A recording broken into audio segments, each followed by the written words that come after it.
자, 오늘도 재밌는 거 가져왔습니다. 건강보험과 국민연금은 앞으로 누구에게 떠넘기게 될까? 자, 뭐, 전편의 연장이라고 생각을 하시면 되는데, 이걸 따로 다루는 이유는 그렇게 중요하진 않기 때문이에요. 일단 근데 대충 어떻게 될지 보면은 동기부여 정도는 될 수 있을 것 같아서 기록은 해둡니다. 이유는 다음과 같아요.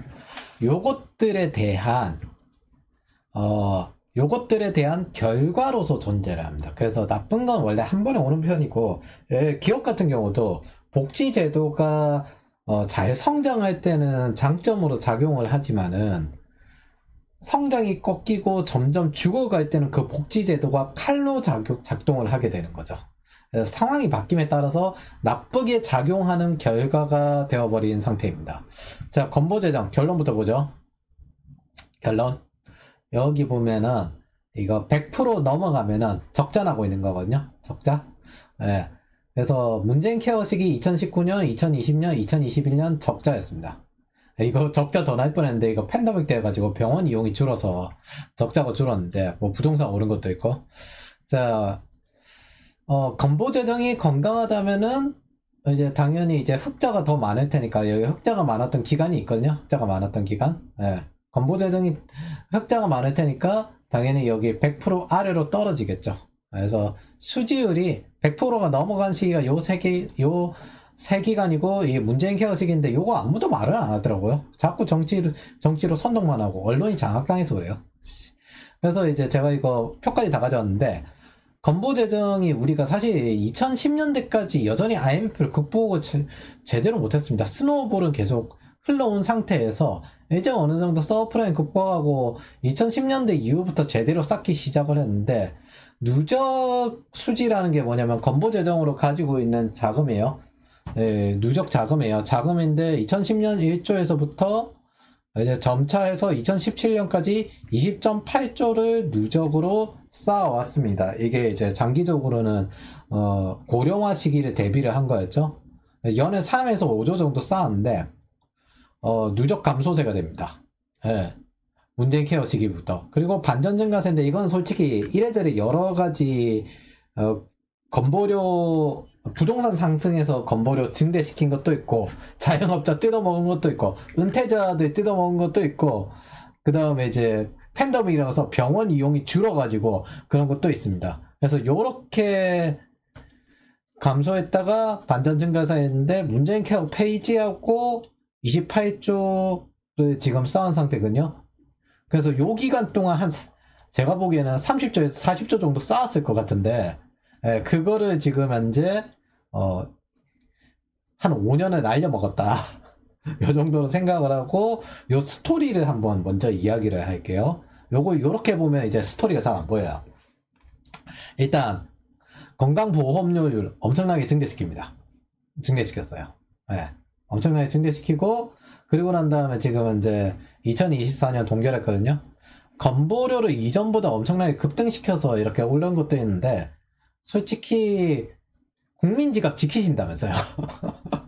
근데 건보료는 우리가 모두 똑같은 요율로 낸단 말이에요.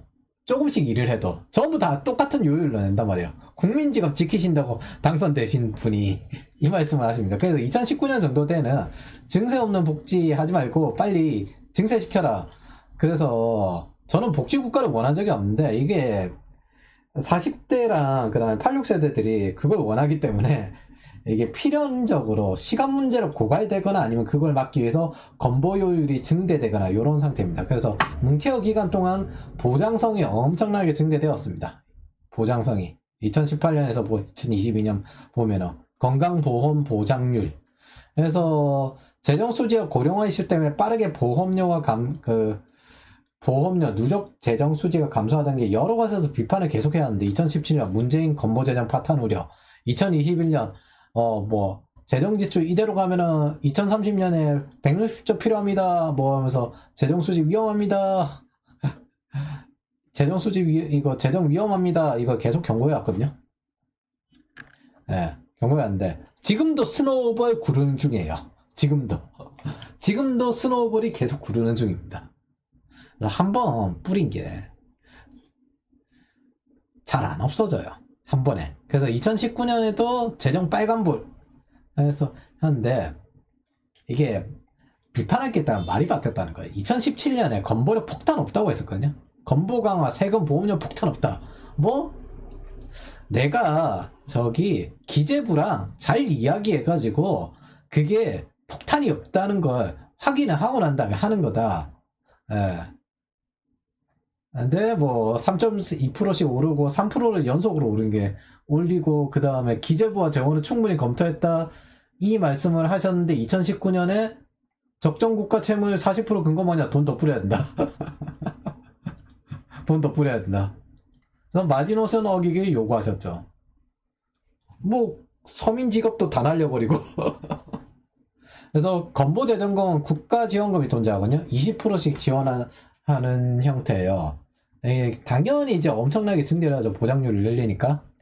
진보정치권과 진보시민단체는 정부지원금 확대를 요구하고 이걸 법제화해서 항구적으로 증대시키길 바라는데 이거 시위하고 있는데 언제나처럼 내 탓 아니요 하는 거죠. 항상 아니다 내 탓 아니다. 진보정권이나 진보 언론 하는 소리는 다 똑같아. 지들이 문제 일으키고 난 다음에 내 탓 아니다. 내 탓 아니다. 그리고 보장 확대 요구하고 재정위기 부르지 않았다고 떠들고 재정위기 나기 전에 막았던 단계라고 보면 맞긴 한데 결국에는 고갈될 게 확정입니다. 이게 건보재정 사실 자영업 뜯어먹기, 은퇴자 뜯어먹기로 지금 이제 부동산 상승과 코로나바의 병현 이용이 준 상태로 어느 정도 막아냈거든요. 그래서 문재인 케어 말기에 야 무슨 눈 가리고 아웅이냐 지금 뭐 하자는 거냐. 그래서 지금 부동산 이렇게 올리고 코로나 때문에 이용료 줄이고 그렇게 해서 흑자 재정인데 그거를 지금 자화자찬하고 앉아있냐. 제가 말했듯이 이거 전부 한통속입니다. 동시에 은퇴한 86세대 이상 노인들에게 지지 못 받는 이유도 뻔해요. 빨리 퇴직한 자영업자이거나 은퇴자들인데 이 사람들 뜯어먹고 지금 건보 재정에서 뜯어먹고 난 다음에 이러고 있는 거여서 진보 지지자들은 청년과 노인들이 속고 있다고 하는데 이 사람들은 사실 청년과 노인들을 착취하고 있죠. 그리고 한 20년 착취했죠. 자기네들 주변이 즐거우니까 피눈물 나는 사람들 고통은 외면하는 거예요. 아주 귀족적이고 압제적이고 착취적인데 중세 귀족은 지역 지키기라고 했는데 이 사람들은 그냥 그 상납금 받아서 즐기는 건달 깡패 같은 인간들. 원래 대모세대잖아요. 그래서 2022년 12월 문재인 케어 폐기를 시작을 합니다. 이것도 폐기하고 싶어서 폐기한 것도 아니에요. 2022년 예상치 기재부랑 국회 예산처에서 이런 게 튀어나옵니다. 이게 2022년 10월이거든요. 10월에 이제 한 해 동안 해온 거 이제 연구하는 거 예산처 시나리오가 딱 나오는데 우리 이대로 가면 2028년에 누적으로 쌓아놓은 거 싸그리 다 날려버립니다. 제로가 됩니다. 재정 고갈이 나요. 헐 이게 튀어나옵니다. 10월에. 참고로 윤석열 정권이 저 6월에 이제 임기 시작을 했거든요. 그래서 아직 인수임기가 끝나지도 않았어. 근데 10월에 이게 튀어나와요. 그래서 저도 아까 이야기했던 문재인 케어를 2018년 효과부터 봤잖아요. 똑같아요. 그래서 이런 시나리오가 국회 예산처와 기재부에 의해서 수지가 나오기 시작합니다. 이거 큰일 납니다. 그래서 2028년에 모두 다 고갈납니다. 문케어를 계속 지속할 시 이렇게 됩니다.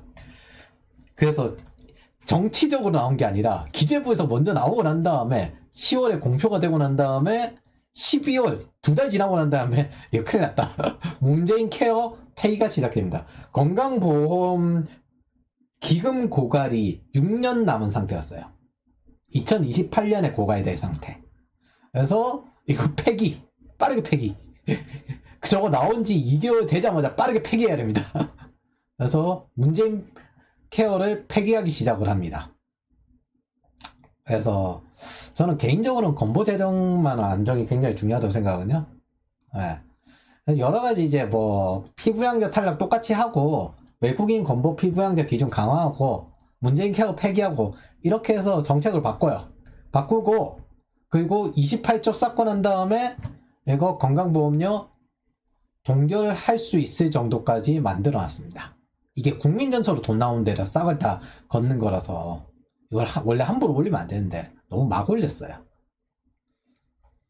근데 건강보험료를 올리지 않고 과도하게 나가는 비용 줄이고 누적 적자를 줄였는데 솔직히 2028년에 빠르게 고갈될 걸 예상하는 속도를 줄인 거지 고갈이 안 된다는 것도 아니고 건강보험료율이 안 올라간다는 것도 아닙니다. 고갈 안 시키려고 건강보험료율을 올리겠죠.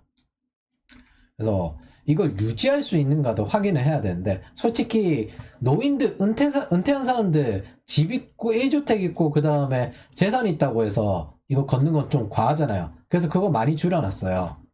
지금 현재 그냥 나름 이거에 대해서 대처를 되게 잘했다고 생각을 합니다. 원래 노인들이 그 나이 들면 건보료가 제일 무서워요. 재산세랑. 아직 위기가 없어진 게 아니라 정부 지원금 제외하면 여전히 적자고요. 앞으로 고령화가 진행될수록 더욱 많은 건보 재정이 필요하기 때문에 잘 축적해뒀어야 되는데 그걸 5년을 날려먹은 거죠. 제 생각을 말하면은 생각을 말할 것도 없는데 이거 사실 팩트인데 건보 재정 박살낸 건 문재인 케어 맞아요. 저는 이거에 동의합니다. 건보 재정 거덜낸 건 문재인 케어. 의료 위기 초래한 거 윤케어. 그래서 현재 상태에서 건보 재정 수명의 심장 마사지 정도 한 거다. 그리고 뭐 띠띠띠띠 거리는 거 뭐 심장 돌도록 이렇게 뭐 장치 하나 달아놓은 거다. 뭐 요 정도로 생각을 하시면 됩니다. 2023년 말 기사인데 앞으로 되면 10% 냅니다. 요게 빨간 선이 뭐냐면은 재정 수지 그러니까 국고 지원이 종료됐을 때 2032년에 10%가 필요하고요. 국고 지원 준다고 생각을 하고 우리가 이제 그 아까 준비금 20조 있잖아요. 그거 소진합시다. 그러면 2032년 9%가 필요하고 뭐 이제 어느 정도 그 많이 올렸다. 그래서 재정 수지 균형을 이룬다. 지금 상태로 그럼 8.9%가 필요하고 결국에는 10% 필요하다는 거예요. 10% 2032년 세금으로 때려 박든 아니면 요율을 올리든 10% 필요하다는 겁니다. 그래서 OECD에서 뭐라고 했냐면은 이제 건보 수익 2007년 이제 노무현 시기 이후 이제 건보 수익의 최대 20%를 정부가 지원하도록 규정한 국고 지원 제도인데 OECD에서 뭐라고 했냐면 기재부랑 회의에서 지출을 통제하지도 못하는데 국고를 투입하는 특이한 제도라고 했습니다. 저도 건강보험 제도를 아주 훌륭하다고 생각을 하기 때문에 이 재정이 안정적으로 유지되길 바랍니다. 보장률 확대 적당히 하고요. 우리가 GDP가 성장할 게 아닌데 앞으로. 근데 진보 계통은 보장 확대하고 정부 세금을 지속 투입해 더 늘리기 바라죠. 그럼 제가 알고 싶은 거는 과연 지속이 가능하냐 이거죠. 유지가 가능하냐. 그래서 마침 2024년 조세재정연구원에서 재밌는 거 발표를 했더라고요. 자, 법정 상한이 8%인데 보유율이 뭐 이렇게 계속 증대한다. 10년 만에 2배 정도 증대했다. 빠르게 증대하고 있다. 그리고 2040년에 6.5에서 8.1% GDP 대비 이 정도의 지출이 필요하다. 이렇게 나오는데 제가 알고 있는 거 정리해 볼게요. 건강보험료 법정 상한 8%. 요거죠? 그러면 흐름을 봤을 때 1% 오르는 건 6년, 7년을 충분합니다. 즉 2030년 정도면 충분히 오른다. 둘째, 현재 GDP 대비 4%인데 GDP가 까이고 있잖아요. 근데 2045년에 GDP 대비 8%. 즉 2배가 된다. 예상 인구 줄면은 이거 요율도 더 올라가겠죠. 그래서 2030년 한 10% 정도 생각을 하고 2045년 정도를 대충 예상을 해볼게요. 건강보험 지출 전망 결과 이렇게 해서 보면은 여기서 이제 뭐 10% 요율이 필요하다. 국고지원 종료라는 게 의미가 없으니까 뭘 세금으로 내든 보험료는 똑같이 낸다는 거잖아요. 결국. 그래서 본질적으로 위험한 시기는 2028년이라는 게 시간 문제라는 게 제 결론입니다. 저 앞에 거는 2029년인데 이건 2028년이에요. 그래서 2020년대 후반 되기 전에 어떻게든 퇴 준비 많이 하십시오. 그래서 이런 것들 쫙 계산을 해봤는데 결론만 이야기하면 출산율이 늘어나는 것은 건강보험료율을 낮춥니다. 근데 그보다 건강한 고령화 노인들이 건강하게 살 수 있어야 건강보험료율이 훨씬 줄어든다. 사실 뭐 애들이 아픈 거야 어쩔 수 없지만은 이쪽 노인들이 아픈 게 줄어들수록 건강보험료율이 줄어든다는 겁니다. 그래서 출산한 집의 지원으로 주거지원이나 아동지원 정도가 적절하지 출산하지 않은 사람들의 출산율 지원 정책은 반대합니다. 반대합니다. 세금 줄여야 돼 제가 보기에는. 그래서 노인들이 일을 하고 건강하게 살 수 있도록 돕는 게 훨씬 보험료율을 줄이는 방법이다. 네. 요게 위에서 보면 있잖아요. 초저출산 시나리오를 적용했지 않았을 때, 적용했을 때 요 차이가 있거든요. 건강하지 않은 고령화 효과. 네. 요렇게 봤을 때, 예를 들어 2045년 정도 보면은, 그 출산율이 좀 있으면 좀 줄죠? 줄죠? 근데 이쪽에서는 이제 출산율이 있어도 좀 늘어나긴 하는데, 예, 출산율이 있는 쪽이 더 이제 훨씬 줄어듭니다. 줄어드는데, 그거보다 이렇게 비교를 해보면은, 이제 건강한 노인과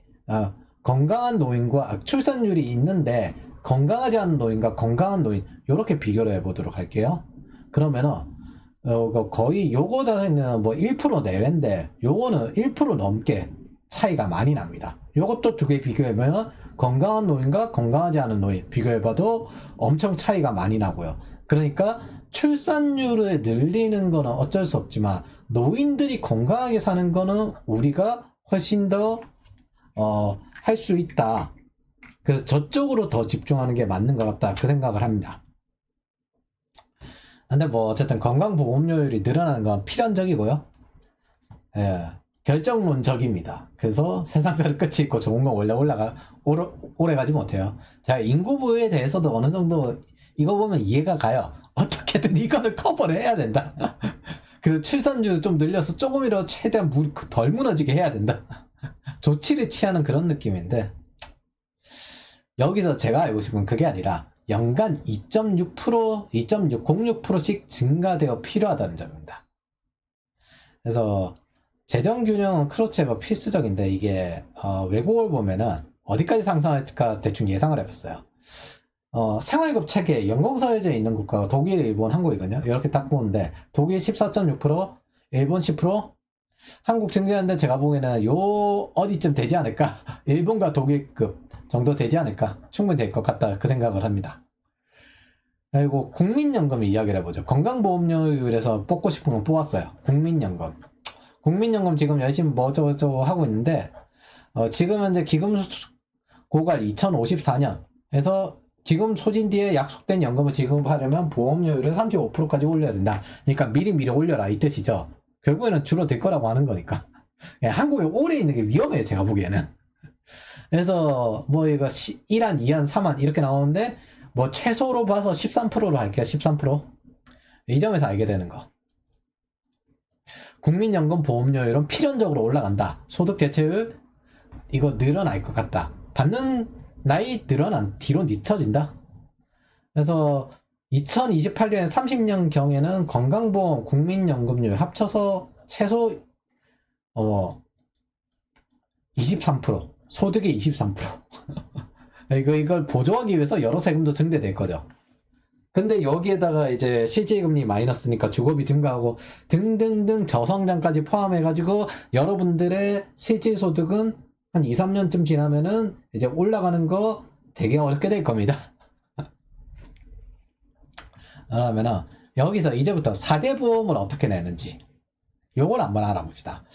이제 반반씩 내거든요. 국민연금 요율 전부 다 적용되고 건강보험 요율 전부 다 적용되고 그리고 근로자 사업자 법인격체와 근로자가 반반씩 내는 시스템인데 사업소득 그러니까 영업이익의 최소한 16.99%에서 20.2% 그냥 17%에서 20% 정도 낸다고 생각을 하고 앞으로 올라가는 거 대충 계산을 해가지고 개별 3.5%가 증대되었다. 1인당 3.5%씩 더 낸다. 이렇게 생각을 했을 때 2032년 최소 20.5%에서 23.5% 이거 세금 올라가는 거 빼고 이렇게 생각을 해보면은 이게 밸류업 하는 것만으로도 상장 폐지하거나 사실 법인세 조금만 증대시키는 것만으로도 뭐 운영 못 되는 그런 사실 반쯤은 좀비 기업 많거든요. 근데 그게 일자리를 감당하니까. 근데 이것만 봐도 채용이 줄고요. 폐업할 사업이 늘어납니다. 필연입니다 이거. 문제는 건보료도 국가연금도 국가부채에 걸려 각종 세금도 꾸준히 증가할 수밖에 없는 현황이란 겁니다. 연평균 증가율 2.5%. 여기서 크게 요소가 두 가지인데 정부는 소득 증대액에 따라서 요율을 증대시킵니다. 그러면은 그러니까 요율은 고정돼 있고 소득 증대액이 이제 계속돼서 증대될 텐데 여기서 레이어를 나눈 거죠. 글로벌 경제 성장률, 잠재 성장률과 실질 GDP 성장률, 기업 성장률, 전체율. 간단히 말해서 여기 글로벌 경제 성장률 이상으로 한 국가의 성장률이 계속 지속되는 게 30년 넘게 된다. 그럼 상당히 어렵고요. 그 다음에 국가 성장률 이상으로 기업 성장률이 계속 증대된다. 그런 거 굉장히 어렵고요. 당연히 기업 성장률 이상으로 그 내 연봉이 올라갈 수 없고 내 연봉의 전체율은 그런 거 신경 쓰지 않고 올라갈 거라는 거죠. 이게 문제입니다. 자, 중국 같은 경우 1990년대부터 본격적으로 성장을 하기 시작을 했는데 그 당시 GDP는 글로벌의 한 2% 정도를 차지하고 있었어요. 1.6에서 지금 20%입니다. 중국은 세계 경제 성장률 연평균 4.5%를 초과해 왔습니다. 그래서 지금 현재 GDP가 글로벌 대비 20% 정도로 가지게 되었거든요. 대체로 한 30년 정도인 것 같아요. 제가 보기에는 30년 정도. 여러 가지 정치적 이슈도 있지만. 그래서 이게 각국의 잠재 성장률을 비교해보면 이렇게 나오는데 일단 OECD 자체가 1% 내외입니다. 1% 내외. 그래서 장기적으로 OECD 이상으로 성장하기가 되게 어려워요. 네, 한국이 여기 지금 2.2%거든요. 아직까지는 이제 뭐 경제 규모가 OECD급까지는 아닐까? 근데 한 2030년 넘어가면은 뭐 2.22%인데 이거 한 2020년 중반만 돼도 2% 아래로 잠재 성장률 쭉 떨어집니다. 자, 이게 뭘 뜻하느냐? 여러분들이 그 정부가 경제를 살린다 어쩌고 저쩌고 하는 데 있잖아요. 정부가 주로 경제가 죽었을 때 살려내는 방식은 뭐냐면은 이 잠재 성장률 이하로 떨어졌을 때 너무 많이 떨어졌을 때 그거 돈을 풀어서 잠재 성장률까지 올려주는 역할입니다. 혹은 한 번씩 외부 충격으로 많이 폭락을 했을 때 전체적으로 장기적으로 보면 잠재 성장률까지 올려주는 거예요. 그래서 전체적으로 보면은 이 잠재 성장률 이상 올릴 수는 없습니다. 뭘 어떻게 잘한다 한들 잠재 성장률 이상 올릴 수가 없습니다. 그래서 이런 것들이 이 잠재 성장률이 뭘로 만들어지냐? 투입 요소로 만들어지고 생산성으로 결정이 납니다. 그리고 그 가장 유명한 생산 투입 요소가 노동, 자본, 토지죠. 이게 근데 1800년대 만들어진 개념이거든요. 1900년대 정도 되니까 이제 케인즈의 스승인 마셜이 조직이란 요소를 추가합니다. 이때 경영학이 나와요. 그래서 이후 스태그플레이션 중반에 거치면서 노동이라는 1970년대, 60년대를 거치면서 노동이라는 비용을 교육을 통해 성장하라는 자원이란 개념으로 접근해야 됩니다. 그 이전까지 노동은 그냥 비용이었어요. 근데 이제 뭐, 이 사람들에게 재교육을 시키고, 이 사람들에게 투자를 하면, 이 사람들은 뭐, 꾸준히 성장을 해서 새로운 인적 자원이 될 것이다. 마르크스주의 추종하는 노조들은 이거 되게 싫어하거든요. 왜 그러냐면 자기네들이 자본에 의한 지배를 되게 싫어하고 자본가들과 투쟁을 해야 되는데 사람이 자본이라고 안 되잖아. 그럼 사람이 투쟁 대상이 되잖아. 그건 자기 자신도 되잖아요. 되게 싫어하는 것도 있고 자원이라고 하면 사람은 어찌 자원으로 보냐면서 프레임 무례합니다. 근데 이게 피터 드러커가 사람은 비용이 아니라 자원이고 자본이다. 투자의 가치가 있다. 맨파워에 투자해라. 이것까지 전환하는데 어마어마한 노력을 기울입니다. 그래서 지식 노동자 시대가 많이 되면서 지금까지 온 거죠. 가장 대표적으로 제가 이야기를 했는데 투자금이 있고 투자가 계속 일어나는 곳에 일을 해야 여러분들의 연봉이 올라간다 라고 하는 이유도 신산업이나 신사업 쪽에 진출해야 된다 라고 하는 이유도 여러분들이 맨파워를 키우려면 맨파워에 투자할 수 있는 그런 기업에 가고 그런 기업에서 여러분들의 1인당 매출의 생산성을 증대시켜 줘야 됩니다. 그래서 마르크스주의에서는 모든 가치는 노동자들의 노동으로 나온다. 즉 사람은 비용이란 뜻이거든요. 하찮은 쓰레기 같은 이용입니다. 그래서 사회주의에서는 사람은 투자할 만한 대상이 아니고 얘네들에게 능력주의라는 개념은 반능력주의인 이유가 운이 좋아서 그런 거다. 그래서 오직 의리, 파벌, 위대한 집속주의 조직으로만 존재합니다. 그냥 파면 팔수록 쓰레기 같은 이론이에요. 근데 현대 자본주의에서는 사람은 비용이 아니에요. 그래서 보통 마르크스주의에서는 특징이 인명 경시 사상이 되게 커요. 소련도 그렇고 중국도 그렇고 어쨌든 현대 자본주의에서는 사람 비용이 아니라 자원이자 자본입니다. 의지만 있다면 맨파워에 투자해서 성장시킬 가치가 있습니다. 스태그플레이션 이후 새로 생긴 요소들, 이 생산 요소들 열거해보면 인적 자본, 요게 이제 본격적으로 그 1960년대쯤 나오면서 사람은 자본이다. 자원이다. 그렇게 나온 거고, 기업가 정신, 그리고 사회적 자본, 지식과 정보. 우리나라가 요거 위주로 컸어요. 그리고 기술, 그리고 자연 자본. 그 망할 놈의 ESG. 보통은 관광이죠. 그리고 데이터. 그 외 사회 문화 체제, 신해외 수요의 기회.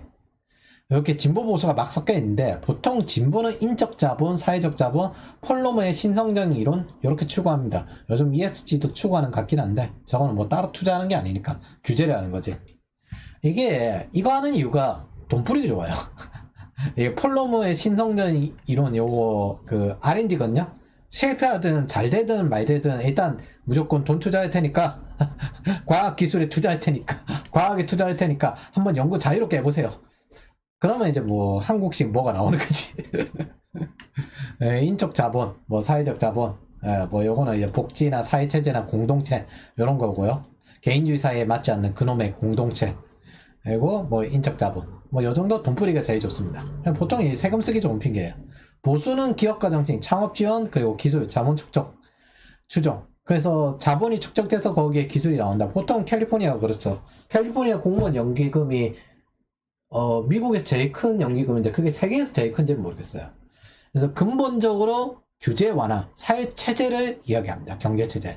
그래서 국가가 경제에서 잠재 성장률을 올리기 위해서 할 수 있는 건 이렇게 요소가 증대되거나 보호하도록 돕는 거예요. 근데 이건 잠재 성장률 증대에 도움이 되는데 잠재 성장률만큼 생산성이 따라가지 못했다 그러면 이제 정부가 지원하는 거죠.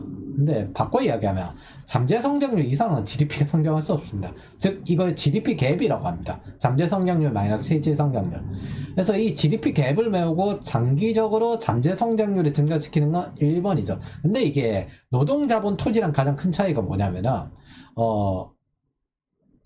비선형적이에요. 그리고 정부가 통제가 안 되는 영역이고 투입한다고 무조건 100% 나오는 것도 아닙니다. 그래서 인구 감소를 걱정하는 이유는 엄밀히 말해서 총수요를 증대시키는 것도 있는데 정부의 시장 장악력을 높게 만들 수 없기 때문에 그렇습니다.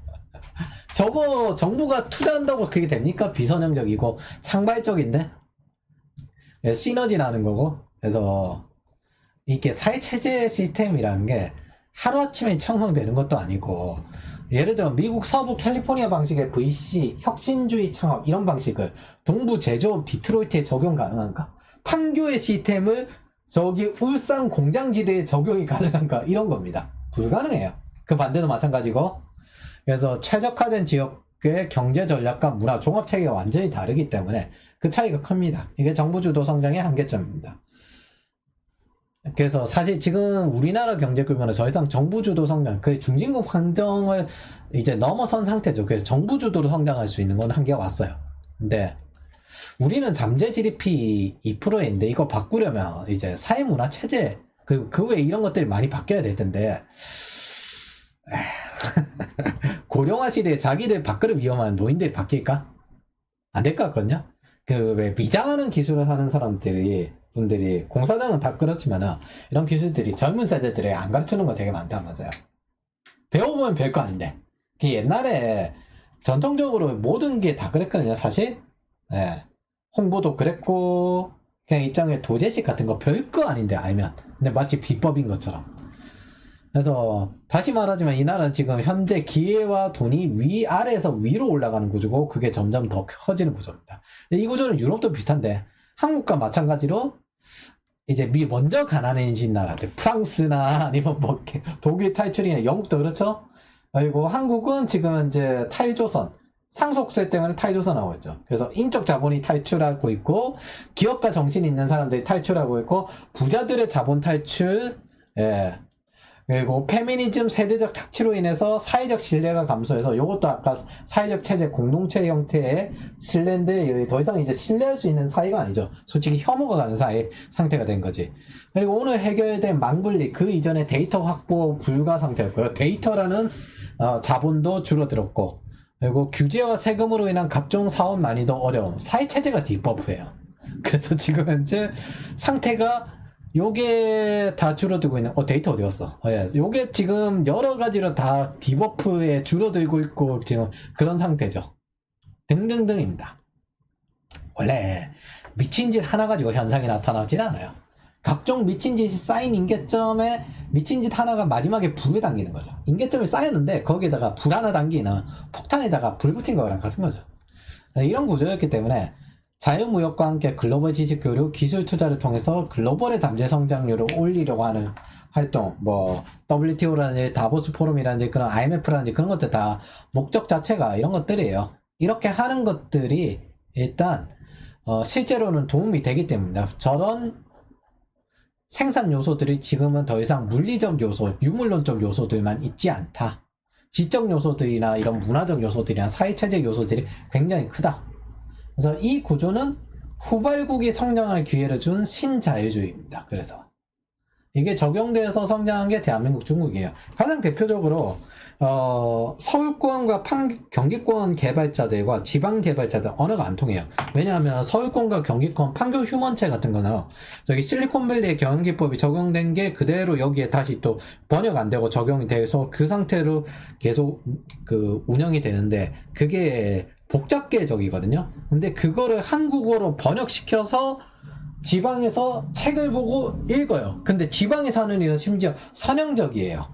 그래서 소통도 안 되지만은 일하는 환경 시스템도 많이 달라지게 됩니다. 그러면은 그런 차이가 엄청나게 나기 때문에 그래서 웬만큼 IT 할 거면 서울에 붙어 있으라는 겁니다. 자, 기업 성장률. 이제부터는 쉬운데 일단 한국과의 경제 성장률이 글로벌 경제 성장률 이상 한 4, 50년 지속되기는 어려운데 매출 성장률은 3, 40년 진행될 수 있을까 없을까 생각해보면 안 될 것 같습니다. 대충 30년, 40년? 예. 단순 세금 증대와 트렌드 문제를 넘어서 불가능에 가깝다. 그러면은 여러분들이 왜 성장하는 기업에 가야 되냐? 기업을 선정하는 것도 여러분들의 퍼포먼스입니다. 기업은 국가, 즉 시장을 선정하는 게 여기 퍼포먼스고요. 근데 한국도 이미 저성장이라서 제법 죽은 기업도 있거든요. 캐피탈사 같은 경우들이 보통 성장하지 않는데 이게 청년 세대들이 더 이상 차를 안 사기 때문입니다. 카푸가 이야기하는 건 그럼 90년대 오렌지족 이야기하는 일부고 현실은 신차 구입을 거의 안 해요. 이제 잘 안 해요. 여러 가지 유리하면 유류비, 정비, 보험 이런 것도 구매 매력이 떨어졌다 이런 것도 있는데 엄밀히 말해서 40대들의 집단주의가 좀 다릅니다. 그 97세대들은 차를 먼저 사고 연애를 하고 그리고 난 다음에 결혼을 가가지고 집을 사고 이제 결혼해서 아이를 낳았으니까 이제 차를 바꾸고 뭐 요런 순서를 가지고 있거든요. 그래서 원래 결혼이나 연애가 소비에 많은 걸 가지는데 2030은 차를 안 삽니다. 10년째 지금 급속도로 떨어지고 있어요. 안 삽니다. 그냥 아예 보유를 안 해요. 지속적으로 보유를 안 합니다. 오히려 윗세대들이 증대하고 있죠. 차를 안 삽니다. 5060들이 차를 사지 차를 안 사요. 그래서 신차 보유가 점점 줄어들어요. 특히 연애도 안 하지만 결혼도 안 하니까 그래서 점점 줄어들어요. 원래 차 가지고 돌아다니는 이유, 가장 큰 거는 연애하려는 목적, 남자들이 보통 살 때 그런 게 크긴 하거든요, 솔직히. 근데 결혼, 집, 차, 가전, 학원 이런 것들이 연애나 결혼이 소비의 덫인데 실질소득도 떨어졌지만은 이래저래 미래를 생각하면 너무 힘들기 때문에 이제 안 사요. 이게 97세대들은 어차피 나중에 저금리를 한다, 집도 소비재다 이런 식으로 해가지고 할 수 있었지만 우리는 실질금리 마이너스를 경험하고 있기 때문에 차를 안 사요. 장기적으로는 어쨌든 그래서 정부 GDP보다 높은 기업 성장률을 가질 수 없다. 그래서 해외 수요를 이용하라는 겁니다. 타국의 GDP 성장에 의존할 수 있으니까. 여러분들의 노력은 시장 선택을 할 수 있는 스펙이나 업적을 위해서 움직여야 됩니다. 그 선택이 중요하다고 하는 이유도 이런 겁니다. 그래서 여러분들이 성장하지 않는 기업에 가면 연봉은 어쨌든 인플레이 쫓아가기 위해서 성장을 시켜야 될 거잖아요. 그럼 어떻게 되냐, 장기적으로는. 1인당 매출액보다 1인당 월급이 더 높아져요. 이건 불가능하잖아요. 그러니까 애초에 불가능한 구조이기 때문에 여러분들이 성장하지 않는 기업에 가면 안 되는 겁니다. 물론 신입 때 발판으로 써서 잠깐 2, 3년 정도 근무를 하고 이 경력을 가지고 다른 곳에 이직하는 용도로 쓸 수는 있겠죠. 자, 전체 요율을 봅시다. 글로벌 GDP 성장률, 한국 GDP 성장률, 이거보다 당연히 이게 작게 되고, 이 위에가 그냥 마지노선이라고 생각하시면 됩니다. 그리고 기업 성장률 2%이네. 근데 내 월급. 예. 그래서 한국 GDP가, 잠재 GDP가 곧 1%대로 떨어지는데, 기업 성장률이 2%가 될 수도 없는데, 건강보험료만 연평균 2.08% 성장이 필요합니다. 그러면 내 월급은 더 올리기 어려워지는데 건강보험료율은 올라가고 여러분들의 남는 돈은 점점 줄어들고 실질금리 마이너스라서 안 그래도 구매력이 떨어진 상태인데 실제 그 명목 최종소득도 줄어드는 상태인 거죠. 그래서 부동산 거기에다가 이제 진보계통 지지자들 9786 세대들이 이제 주류 세대로 올라오면서 부동산 주거비는 증대되고 국가부채 세금은 늘어나고 연금 부담은 늘어나고 저성장인데 저성장보다 연금 부담 상승률이 빡세게 올라가는데 진보 정권이 들어서서 국가부채를 더 뿌리게끔 보편 복지를 하면은 다시 부동산 주거비가 증대되는 아주 지옥의 악순환이 시작이 됩니다. 이거 해결할 방법이 신규 꼬리칸 데려오기밖에 없는데, 즉 유럽과 같은 난민 수용이에요. 제가 보기에는 서울에 한번 싹 풀어보면 좋지 않을까. 그래서 한 회사에 의존하게 사는 만큼 한 지역에 의존하며 사는 게 얼마나 위험한지 알 수 있게 권합니다. 우리나라가 집단주의라 가지고 윗세대들이 외국인 혐오가 되게 심하거든요. 게다가 지금 레디컬 페미니스트들은 집단주의 성향을 가지고 있잖아요. 그래서 우리나라 사실 저출산 원인도 얼마나 힘든지 뻔히 아는데,